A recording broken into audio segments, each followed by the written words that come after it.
Hi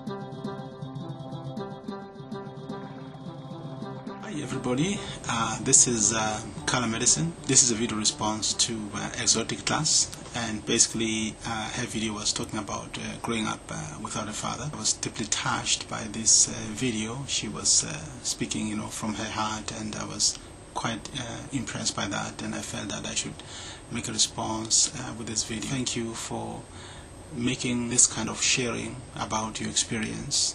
I just hope also that everybody else will kind of honor that sacred moment when you share with us. I always think we, the living, are quite privileged to hear someone share their experience. It's quite a sacred moment, and we should cherish and respect that and honor it as such. Obviously, growing without a father is a very tough experience.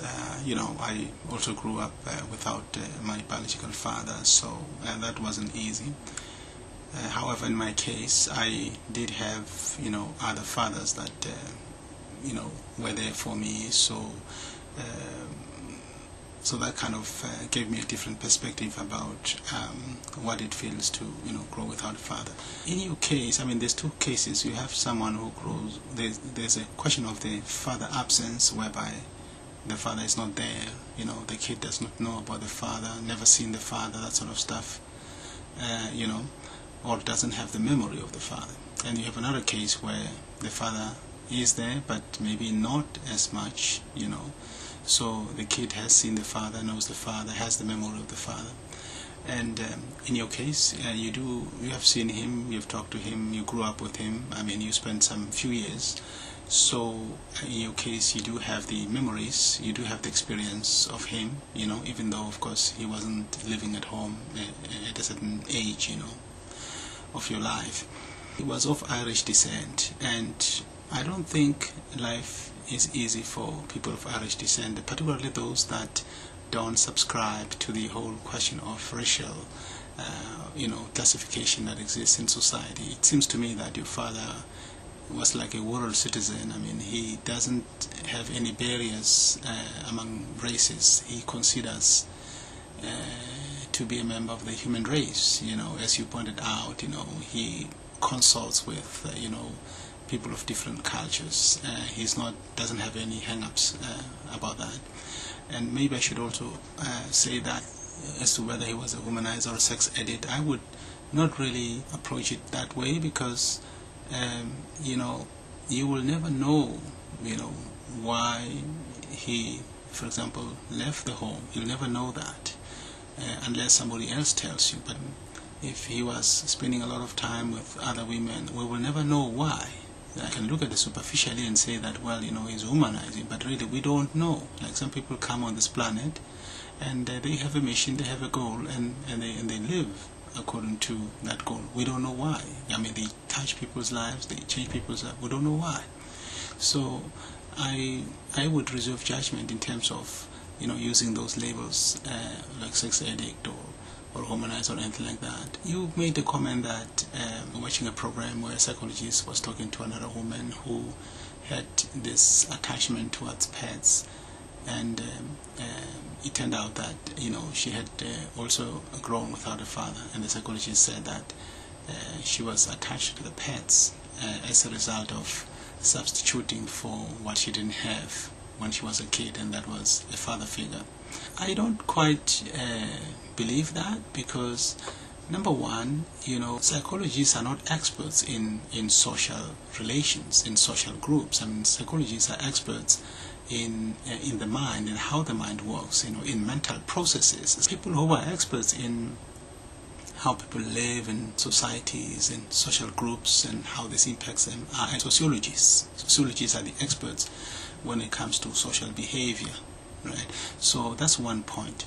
Number two, psychologists, especially classical psychologists, like for example psychoanalysts and so forth, they are actually more philosophical than anything, than scientific, so they use logical reasoning and so forth to provide evidence of what they consider to be a problem or a cause of a problem or a phenomenon for that matter, but they're not providing us with any scientific evidence of why. For example, if you grew up without a father and then you have an attachment to pets, that's just a correlation. It so happens that this thing coincide, but that doesn't mean that there's a causal relationship between the two.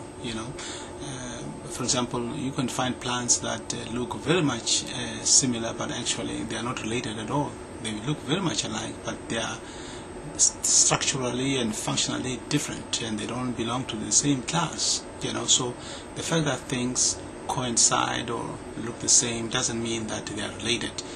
From a causal or a causative point of view. Moreover, if you look at the history of psychology actually is a branch of philosophy. Philosophers are just a bunch of people that just think about things and analyze how people think and offer a better way of thinking or reasoning as an evidence of a material problem, whereas really a material problem requires a material evidence, right?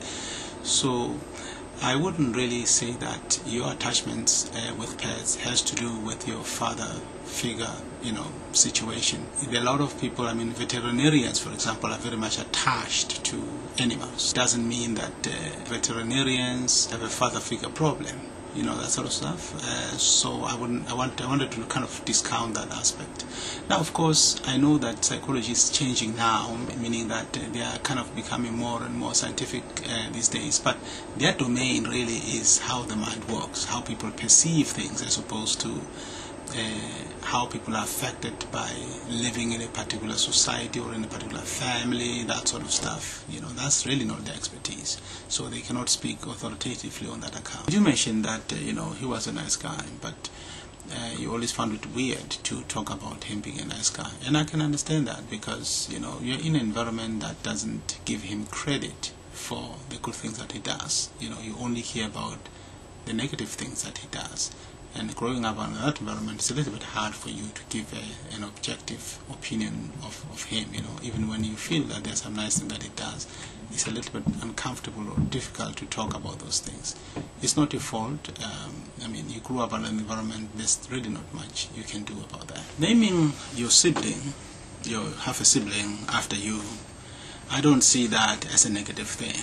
Actually, I think that's an honor. Usually, mothers and fathers will name the children after somebody whom they adore, whom they admire. So it doesn't mean that he treated you as non-existent. That's a compliment. That's the greatest thing, and I think a lot of people would love that. There are people who call their children Castro, named after Fidel Castro. There are people who call their children Che, named after Che Guevara. There are people who call their children Mandela, named after Mr. Mandela. So named after Shaka, for example. These are great people, so really that is a compliment. It's not, so you should take that as a compliment. Looking forward, I want to point out that there are some advantages in your experience, in the sense that because you grew up without him most of the time, you will have that appreciation for him, because he's more like a scarce resource. He wasn't always there, and that is a good thing. A lot of relationships break down because one person feels taken advantage of, or being taken for granted, or being treated as if they don't exist, or not being appreciated. In your case, you will always appreciate if the person is nice to you. So I think you have some great qualities that, and besides, you're a really sharp looking lady, so really there's a lot of things going for you in that regard. Okay, thank you.